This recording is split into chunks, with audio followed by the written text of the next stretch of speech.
24 ঘন্টার মধ্যে ফের অসম চোরাইবাড়ি পুলিশের সাফল্য। অনলাইন সামগ্রী বোঝাই কন্টেইনার গাড়ি থেকে জব্দ নেশার সিরাপ, সঙ্গে চালক ও সহচালক মিলে আটক 3।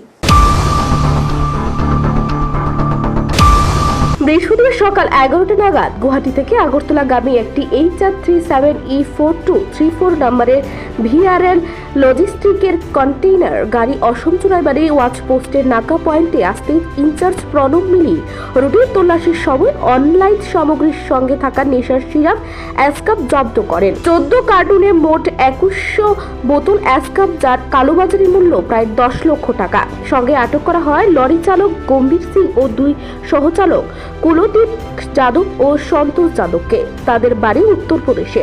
মৃত ত্রয়ীর বিরুদ্ধে NDPS আইনে মামলা রুজু করা হয়েছে। এদিকে বৃহস্পতিবারই তাদের করিমগঞ্জ CGM আদালতে সোপর্দ করা হবে বলে জানান ইনচার্জ। তবে এখন ত্রিপুরা ফেন্সি মাফিয়ারা অধিক পরিমাণ ফেন্সি নিয়ে না আসলেও কন্টেইনার গাড়িতে করে স্বল্প পরিমাণ ফেন্সি পাচার অব্যাহত রয়েছে।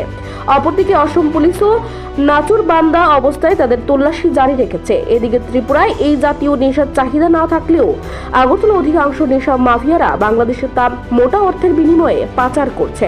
চোরাইবাড়ির প্রতিনিধি রিপোর্ট, এশিয়ান টাইমস।